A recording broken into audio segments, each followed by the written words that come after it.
नमस्कार, ABC news देख रहे हैं आप। मैं हूं आपके साथ सोहन सिंह। वक्त हो चला है अपना उत्तर प्रदेश का, जिसमें सबसे पहले बात करेंगे उत्तर यूके से आए कोरोना स्ट्रेन की। दरअसल अब उत्तर प्रदेश में भी कोरोना के नए स्ट्रेन ने दस्तक दे दी है। आपको बता दें कि 6 लोग पॉजिटिव पाए गए हैं। इस खबर के बाद हड़कंप मच गया है। दरअसल लगातार कोरोना वायरस का सितम देखने को मिल रहा था और अब जो ब्रिटेन से कोरोना का नया स्ट्रेन आया है उसने भी हड़कंप मचा दिया है। आपको बता दें कि ब्रिटेन से लौटी 2 साल की बच्ची में कोरोना वायरस का नया स्ट्रेन मिलने के बाद अलर्ट जारी कर दिया गया है।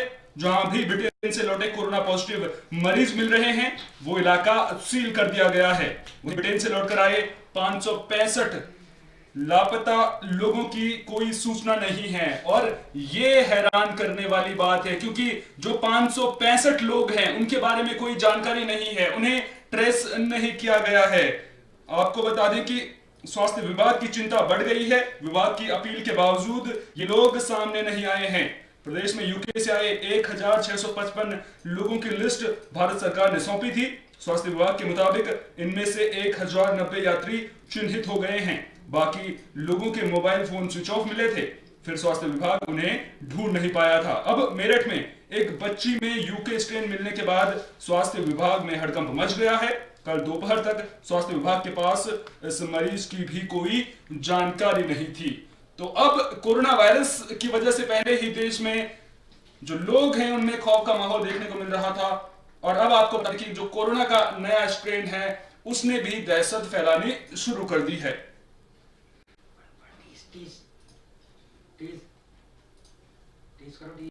तो कोरोना का नया स्ट्रेन मिला है और आपको बता दें कि उत्तर प्रदेश में 6 मामले सामने आए हैं, जबकि अगर देश भर की बात करें तो देश भर से 20 मामले अब तक सामने आ चुके हैं। दरअसल लगातार जो सरकार है वो भी ये कह रही है कि इससे डरने की जरूरत नहीं है, लेकिन अगर कोरोना के नए स्ट्रेन की दस्तक भारत में हो गई है तो चिंताएं बढ़ना लाजमी है।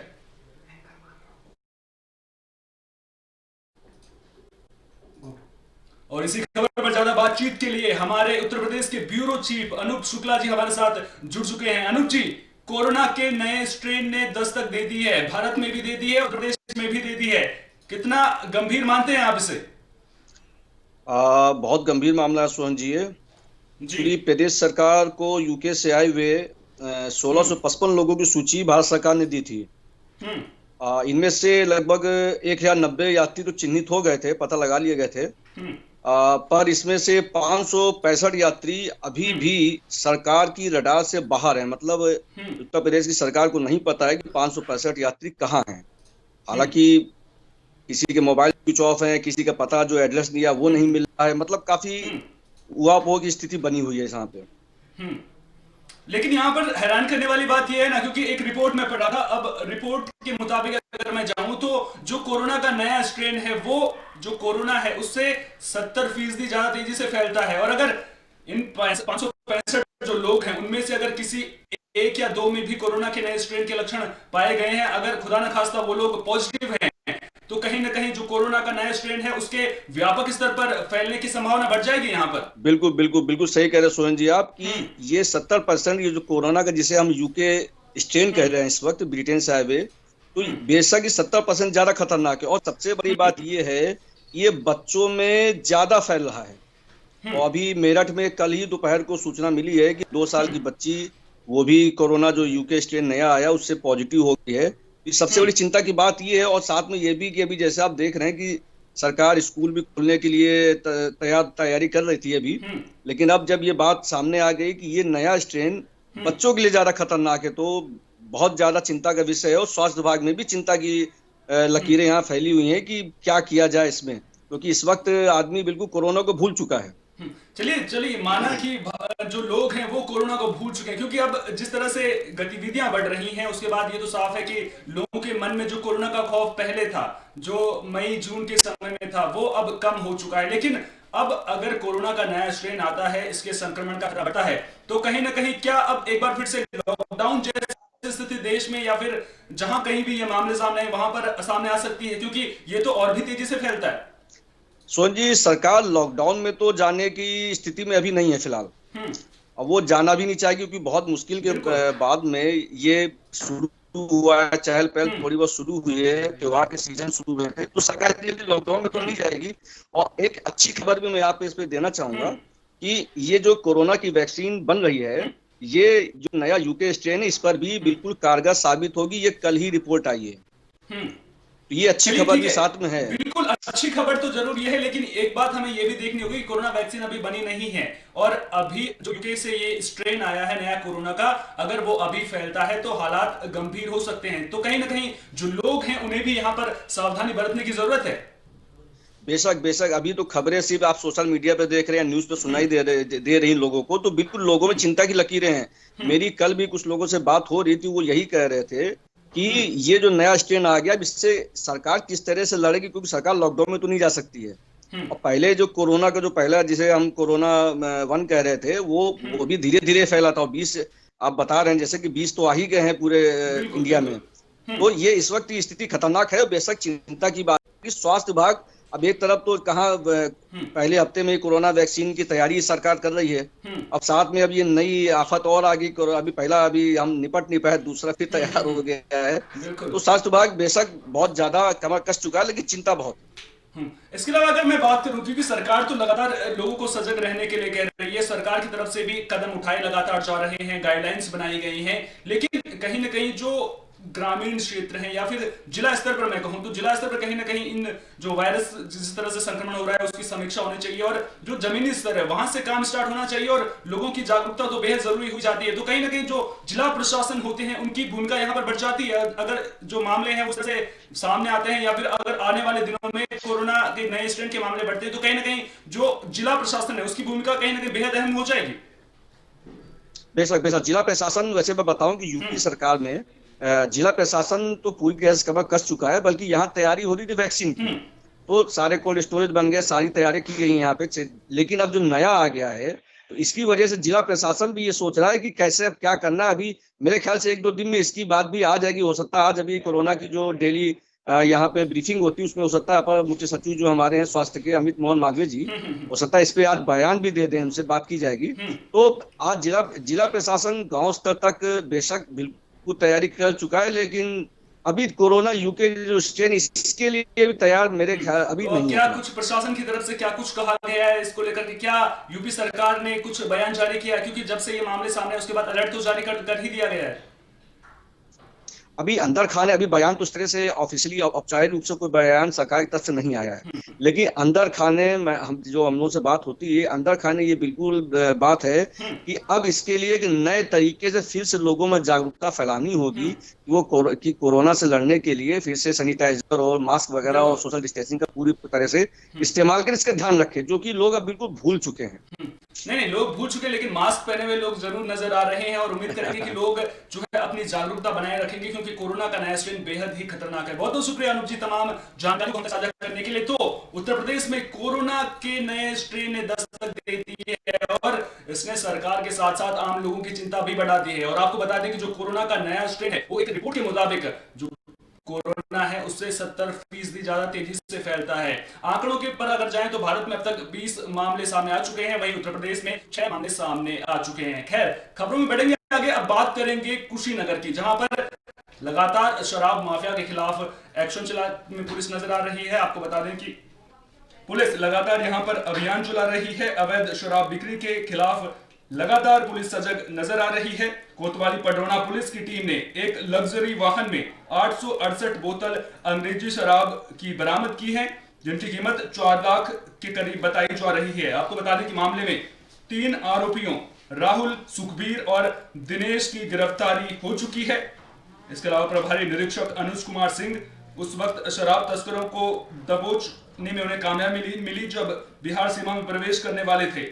पुलिस अधीक्षक विनोद कुमार सिंह ने बताया कि पकड़े गए अभियुक्त अंतर्राज्यीय शराब तस्कर हैं। बरामदगी के आधार पर आवश्यक विधिक कार्रवाई की जा रही है। कोतवाली पडरौना में आज एक लग्जरी वाहन से 868 बोतल अंग्रेजी शराब हरियाणा की बनी हुई बरामद की गई है। इसमें 3 अभियुक्तों को गिरफ्तार किया गया है, और इनके द्वारा ये बताया गया कि ये हरियाणा से शराब ले आकर के उत्तर प्रदेश और बिहार राज्य में इसकी बिक्री करते थे। इनके द्वारा जो वाहन प्रयोग किया गया है उसमें कई नंबर प्लेट मिली हैं, जिससे इस बात की भी शंका है कि ये वाहन चोरी का हो सकता है। इस संबंध में अभियोग पंजीकृत करके आवश्यक विधिक कार्रवाई की जा रही है।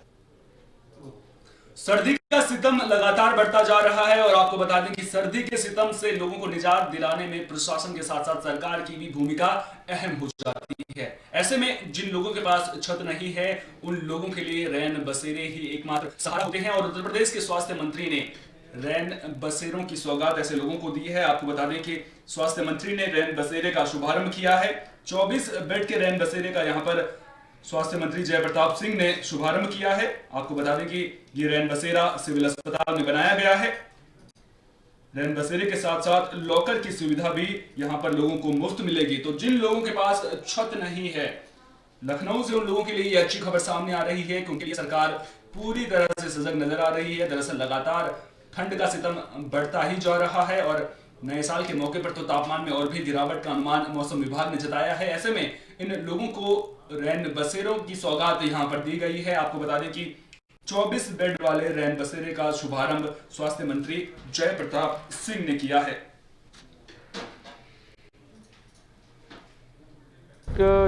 चिकित्सालय में या किसी भी चिकित्सालय में रैन बसेरा का रहना आवश्यक है। हमारी सरकारी सेवाओं में भी जनपद स्तर पर बहुत सारे जिला अस्पतालों में भी रैन बसेरा बनाए गए हैं। विभिन्न प्रकार के सहयोग भी हमको मिलता है जनप्रतिनिधिगण से और लखनऊ जैसे बड़े शहर में जहाँ बहुत भारी भीड़ हमारे यहाँ आती है, मुझे लगता है कि सिविल हॉस्पिटल ने भी बहुत अच्छा कार्य किया है। रैन बसेरा व्यवस्थित ढंग से बना के पुरुष और महिला को अलग करके उसमें किचन की व्यवस्था और बाथरूम की व्यवस्था करना ये बहुत ही आवश्यक है क्योंकि यहाँ दूर दूर से लोग आते हैं और उनका रहने का जो व्यवस्था है ये अच्छा भी है। और ऐसे ही हम लोग प्रयास कर रहे हैं कि सभी जनपद चिकित्सालयों में पूरे प्रदेश में इस तरह की व्यवस्था हो जाए। कितने बेडों का अभी तक यहाँ पर 24 बेड का अभी यहाँ पर शुरू किया है और जितने पेशेंट यहाँ पर हैं कोई ना कोई पेशेंट का आ ही जाता है। कुछ तो लोकल स्तर के होते हैं, कुछ दूर से आते हैं, तो उनके लिए थोड़ा सुविधा है। खबर नोएडा से है जहां पुलिस को बड़ी कामयाबी मिली है। आपको बता दें कि पुलिस ने अंतरराज्यीय वाहन चोर गिरोह का खुलासा यहां पर कर दिया है। आपको बता दें कि 8 आरोपियों को गिरफ्तार किया गया है जो वाहन चोरी कर दूसरे राज्यों में बेच देते थे। तो नोएडा पुलिस को यहां पर बड़ी कामयाबी मिली है। अंतरराज्यीय वाहन चोर गैंग का नोएडा पुलिस ने पर्दाफाश कर दिया है। आपको बता दें कि पुलिस आयुक्त आलोक सिंह के कुशल नेतृत्व में नोएडा पुलिस ने एक अंतरराज्यीय वाहन चोर गैंग के 8 सदस्यों को गिरफ्तार किया है जिनके कब्जे से 10 लग्जरी, 2 लाख रुपए, 4 स्कैनर टैब, टूल, 74 वाहनों की चाबी, फर्जी media sticker, card, drill machine आदि सामान बरामद किए गए हैं। तो नोएडा पुलिस को यहां पर बड़ी कामयाबी मिली है। आपको बता दें कि ये आरोपी वाहनों को चोरी करते थे, उसके बाद उनके पार्ट्स को अलग अलग करके बेच देने का काम करते थे, जिसके बाद लंबे समय से पुलिस को इनकी तलाश थी और अब पुलिस ने इनको गिरफ्तार कर लिया है। देखिए, ये एक अंतर्राज्यीय गैंग हम लोगों की टीम ने वर्कआउट किया है जिसमें 8 अभियुक्त गिरफ्तार किए हैं। इसमें उत्तर प्रदेश के, दिल्ली के, उत्तराखंड के और उत्तराखंड का भी जो अभियुक्त है वो फरार है और गुजरात के भी कुछ लोग गिरफ्तार हुए हैं। ये ज़्यादातर लग्जरी गाड़ियों को टारगेट करते थे। इनका जो एरिया है वो नॉर्मली NCR का हुआ करता था। दिल्ली, नोएडा, गाज़ियाबाद के इलाके में ये लोग चोरी किया करते थे। जो गाड़ियाँ ये लोग चुराते थे उसका स्टेटस ये लोग अपडेट करते थे। गुजरात में एक गैंग है और वहाँ से फिर इनको जो अभी तक की प्रारंभिक पूछताछ में चीज़ें सामने आई हैं, वहाँ से इनको इंजन नंबर, चेसिस नंबर और उसका रजिस्ट्रेशन नंबर वगैरह वहाँ से उपलब्ध कराया जाता था कि किस इंजन नंबर, चेसिस नंबर को के पे इन गाड़ियों को तैयार करना है। जो अभियुक्त अभी गिरफ्तार हुए हैं उनके पास से चाबियाँ बरामद हुई हैं बड़ी संख्या में और उसके अलावा कुछ स्कैनर्स बरामद हुए हैं, टैब बरामद हुए हैं। वो टैब जो है बेसिकली ये उसको लॉक को खोलने के लिए इस्तेमाल करते थे, ख़ास तौर से फॉर्च्यूनर गाड़ी का। अभी क्योंकि हम लोग इस गैंग से जुड़े हुए और जो अभियुक्त हैं उन पे भी हम लोग काम कर रहे हैं।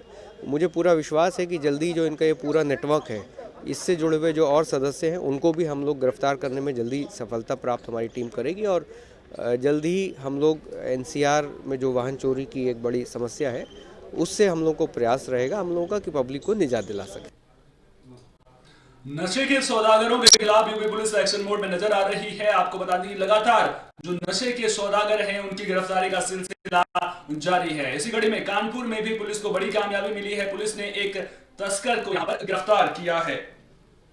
अपराध एवं अपराधियों के विरुद्ध डीआईजी कानपुर डॉक्टर प्रतिंदर सिंह द्वारा चलाए जा रहे अभियान के तहत पुलिस अधीक्षक दक्षिण द्वारा गठित टीम ने नौबस्ता थाना प्रभारी की अगुवाई में नौबस्ता पुलिस और सर्विलांस टीम कानपुर नगर द्वारा गश्त के दौरान नौबस्ता बाईपास के किनारे सर्विस रोड से आमिर अहमद नामक शख्स को गिरफ्तार किया है। आपको बता दें कि उसके कब्जे से 9 किलो 930 ग्राम चरस बरामद की गई है।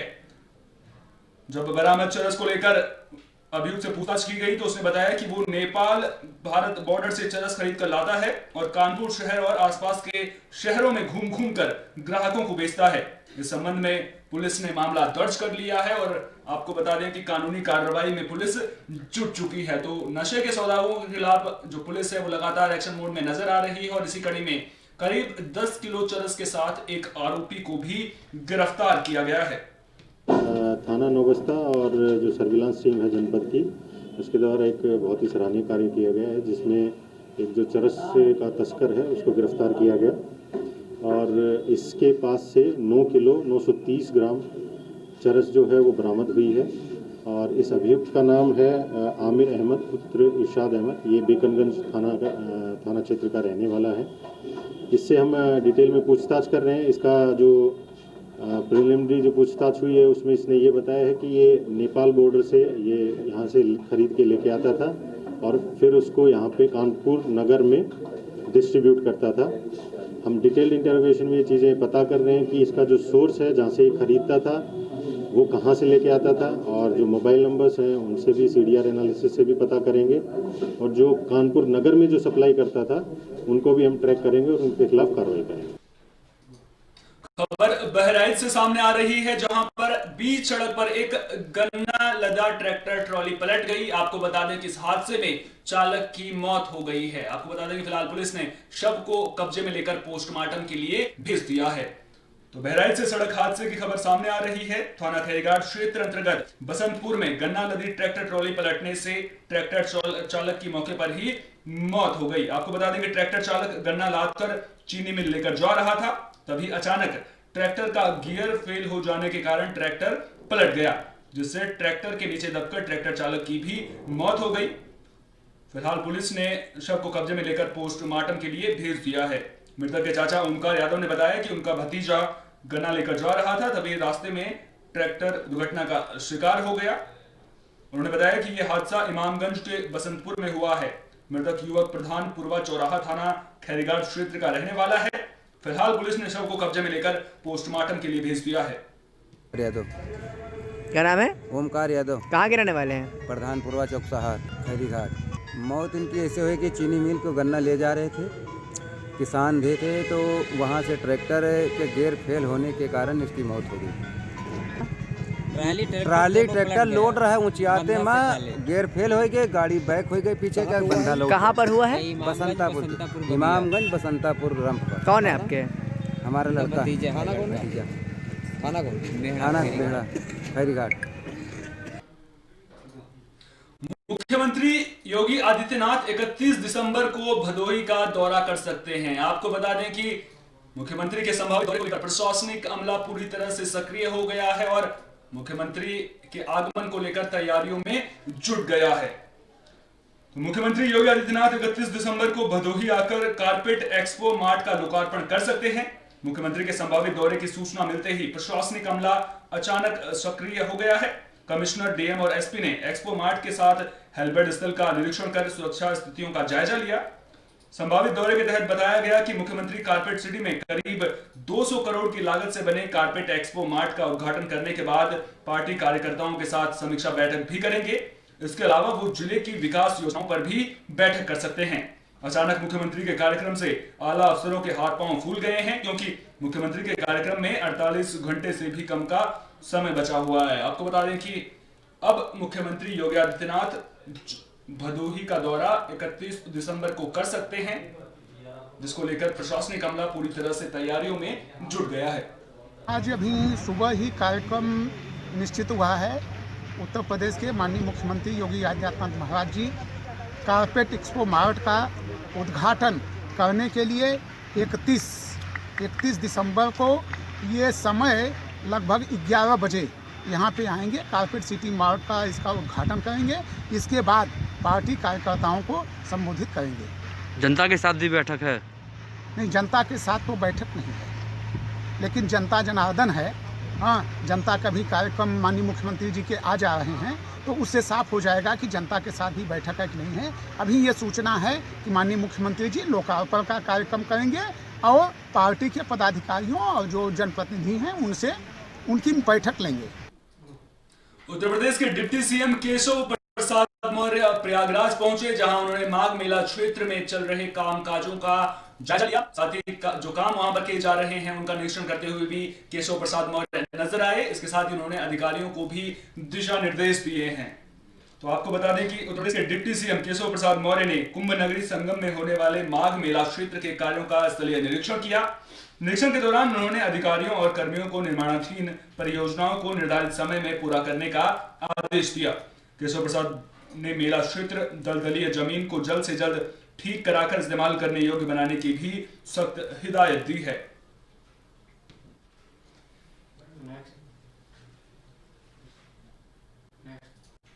खबर बागपत से सामने आ रही है, जहां पर दोस्ती का रिश्ता शर्मसार हुआ है। आपको बता दें कि एक दोस्त पर दोस्त की हत्या करने का आरोप लगाया है। मृतक के परिजनों ने मामले को लेकर थाने में तहरीर दे दी है। और आपको बता दें कि बागपत जनपद में हत्या की यह सनसनीखेज वारदात सामने आई है, जहां एक दोस्त पर ही अपने दोस्त को पीट कर मारने का आरोप लगा है। मामला बड़ौद कोतवाली अंतर्गत मलकपुर गांव का है, जहां सुबह के वक्त गांव की चौपाल के पास एक शख्स का शव पड़ा मिला, जिसके सिर पर गंभीर चोटों के निशान थे। शव की शिनाख्त गांव के ही सुनील नाम के एक युवक के रूप में हुई, जिसके बाद इसकी सूचना पुलिस को दी गई। मौके पर पहुंची पुलिस ने शव को कब्जे में लेकर पोस्टमार्टम के लिए मोर्चरी भेज दिया है और आरोपी की तलाश में जुट गई है।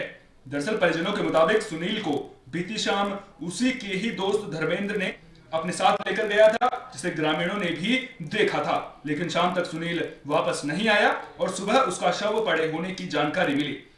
वहीं परिजनों का कहना है कि कुछ दिन पहले सुनील और धर्मेंद्र के बीच कहासुनी हुई थी, जिसके चलते धर्मेंद्र ने हत्या की वारदात को अंजाम दिया है और सुनील की हत्या कर दी है। परिजनों ने आरोपी दोस्त धर्मेंद्र के खिलाफ कोतवाली में मुकदमा दर्ज कराया है। वहीं पुलिस अधिकारियों की माने तो फिलहाल शव को कब्जे में ले लिया गया है और परिजनों की तहरीर के आधार पर मामले की तफ्तीश की जा रही है। पुलिस ने मामले का जल्द खुलासा करने की भी बात कही है। देखिए, थाना ब्लॉक के गांव मलकपुर में आज एक शव मिला है पंचायत चौपाल के एक कमरे में, जो सुनील पुत्र हरपाल का शव है। इसके सिर में कुछ चोट है और शव को भिजवा दिया गया है पोस्टमार्टम के लिए। और उनके परिजनों ने जो गांव के ही एक धर्मेंद्र व्यक्ति के नाम की व्यक्ति के खिलाफ तहरीर दी है, उसमें मुकदमा दर्ज कर आवश्यक कार्रवाई की जा रही है। ये धर्मेंद्र इसको बेला फुसला कर ले गया मोहल्ले में से लगभग 5:30 बजे। धर्मेंद्र पुत्र कृष्णपाल, क्या हुआ इसके साथ में वहाँ जाकर इन्होंने 3-4 साथी और थे, कहीं घटना को अंजाम दिया, इसको मार दिया वहाँ चौपाल में ले जाकर। दारू पी कर मारा। उनके साथ में नहीं, इसको बुला के ले गया। क्या दोस्त नहीं, कभी कवा सुनी होगी माड़ी मोटी। अपना उत्तर प्रदेश में फिलहाल के लिए इतना ही। दीजिए इजाजत, नमस्कार।